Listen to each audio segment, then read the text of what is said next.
네. 예수학교가 27차를 맞이했어요. 긴 시간 동안 여러분들과 함께 예수님이 누구신지, 또 교회의 주인은 누구인지, 그리고 우리가 누구를 위해서 살아야 되는지 반복적으로 말씀드렸는데 그 주제는 예수님이에요. 심지어 설교하면서도 예수님을 빠뜨리는 목회자가 굉장히 많죠. 심지어 예수님의 복음서의 말씀, 예수님의 비유를 가지고 설교하는데도 예수님을 한마디도 언급하지 않는 설교가 있어요. 성경 공부를 인도하고 특강을 진행하면서도 성경 지식만 전달하려고 하지 성경을 관통하는 예수님을 빠뜨리고 있어요. 심지어 예수님의 말씀을 인용하면서도 그 말씀이 예수님의 말씀이라는 것을 이야기를 안 하는 거예요. 이게 목사들의 직업병입니다.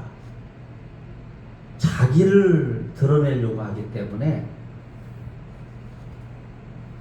내가 왜 설교를 하는지, 내가 왜 교회에서 목사로 사역하는지 그걸 잊어버리고 자꾸 자기를 드러내려고 해요.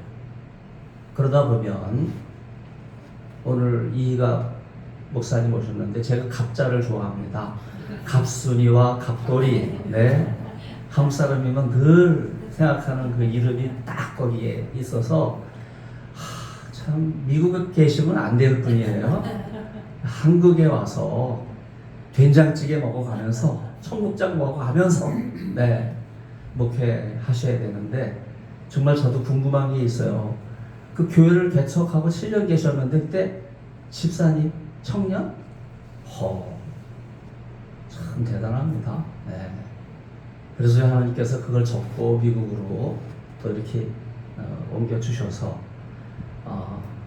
또 그걸 거기다 놔두지 않으시고 전 세계로 또 이렇게 흩어가지고 계속해서 샬롬 그로브 철치 열방을 향한 복음 사역 감당하시는데 제가 볼 때는 어느 나라 가든지 한국에 갑순이와 갑돌이가 있을 거예요. 그 나라의 유명한 그 사람들을 깨우치셔서 예수님의 사람으로 변화시키게 되실 줄로 믿습니다. 이번에 우리 27차, 24, 5, 6, 7차 이렇게 4번 모일 때 주제는 오직 예수님만 희망이에요. 그래서 처음 시작할 때 제가 예수님이 생명이 되신다 하는 말씀으로, 여러분 인간의 생명 다 죽잖아요. 그렇죠? 근데 예수님을 믿으면 우리는 영원히 죽지 않아요. 그 유일한 희망이 예수님에게 있어요. 흔히 영육혼 그러잖아요. 혼이 헬라어로 푸시케인데 사람은 영과 육만 있는 거예요. 근데 이걸 이단들이 잘못 알아서 영육혼 이렇게 알고 있거든요. 혼은 인간의 3대 요소의 3번째가 아니라 이게 푸시케 생명이라는 말이에요. 인간의 영에도 생명이 필요하고 육에도 생명이 필요하다. 그걸 말하기 위해서 푸시케를 이야기한 거예요. 그 푸시케가 생명이에요. 근데 이 생명을요 예수님이 우리에게 보여주셨어요. 여러분 십자가에 죽으실 때는 육이 죽으신 거예요. 부활하신 다음에는 그 육이 영적인 몸으로 부활하신 거예요. 그래서 엄밀하게 말하면 영과 육은 몸이에요. 헬라어로 몸은 소마라고 얘기하는데 이 소마는요 예수님의 부활하신 그 모습을 보면 이 소마가 이해돼요. 육을 가지신 예수님이 십자가에서 죽으셨기 때문에 부활하셨어도 그 손과 발에 못자국이 있어요. 허리에 창자국이 있어요. 머리에 가시면류관 자국이 있어요. 그리고 갈릴리 호수에서 제자들에게 명하셔서 고기를 잡은 다음에 여러분 숯불구이 최초의 원조가 예수님이에요. 153 모나미 볼펜 153마리 물고기를 가지고 풍성한 숯불구이 식탁. 예수님이 육이시기 때문에 부활하셨지만 그 육을 가지고 계신 분이에요. 예수님의 그 육은 또 영적인 특징이 있어요. 그 특징은 우리는 아직은 그렇게 못해요.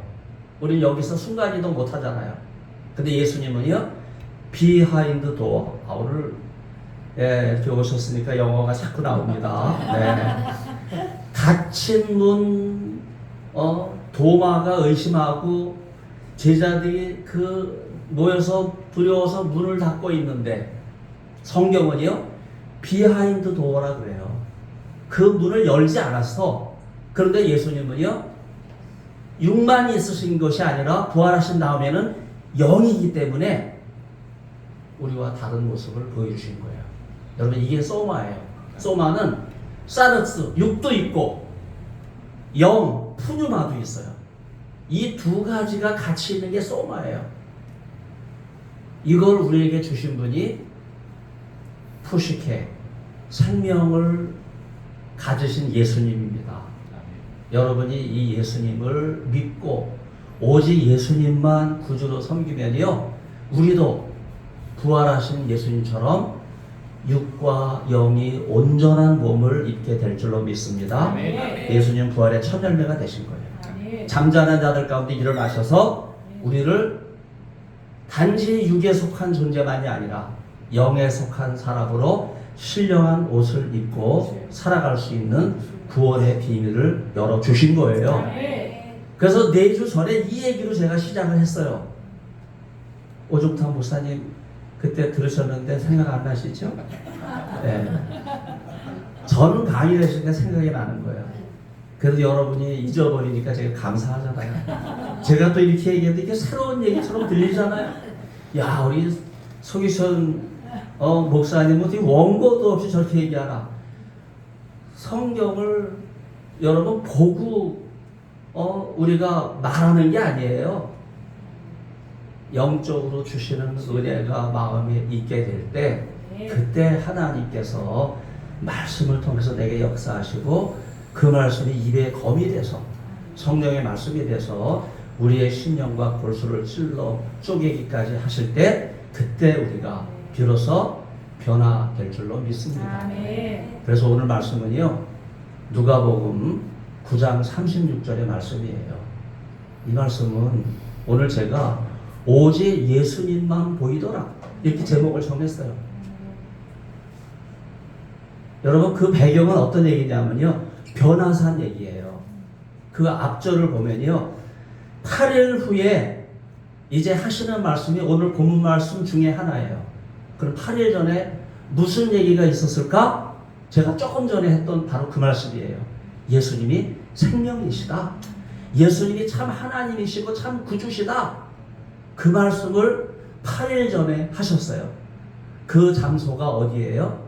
가이사라 빌립보예요. 가이사라 빌립보는요, 판신전이 있는 곳이에요. 바니아스. 여러분, 비너스 미의 여신, 헬라어로는 아프로디테. 앞으로 넘어져도 미인, 뒤로 넘어져도 미인. 그게 아프로디테예요. 그게 비너스야. 에? 그런데 가이사라 빌립보의 그 빌립보 가이사라 지방의 비너스는 바니아스예요. 풍요의 여신입니다. 가슴이 많아요. 황소 불알이 풍요를 상징하거든요. 그걸 주렁주렁 달고 있어요. 그 신과 유사한 것이 사도행전 18장에 나오는 에베소의 아데미 여신이에요. 지역마다 그 풍요의 여신들이 있어요. 그런데 다 거기에 엎드리는 거예요. 왜? 가이사라 빌립보가 어떤 지역이에요? 골란고원 헐몬산에서 갑자기 그 안반 밑에서 물이 막 솟아나거든요. 그래서 유대 광야를 적시는 거예요. 요단 강줄기를 만드는 거예요. 그 물의 수원지가 가이사랴 빌립보예요. 그리고 사람들은 거기 가면 이 풍요가 누구에서부터 오는가? 너도 나도 바니아스, 판신전 거기에 다 엎드리는 거예요. 이런 사람들을 향해서 예수님께서 하신 말씀이 뭐예요? 제자들에게 너희가 사람들이 나를 누구라 하느냐? 더러는 세례 요한이라고 하고 엘리야라고 하고. 굉장히 중요한 얘기예요. 세례 요한과 엘리야 얘기를 시작해요. 이 이야기는 어디서부터 시작이 되냐면요, 예수님께서 세례 요한에게 세례를 받으신 장소가 에논 근처 베다니예요. 바로 그 베다니가 엘리야가 승천한 전승이 불병거를 타고 승천한 곳이에요. 그런데 예수님이 하필이면 그 장소에 가셔서 세례 요한에게 세례를 받으셨어요.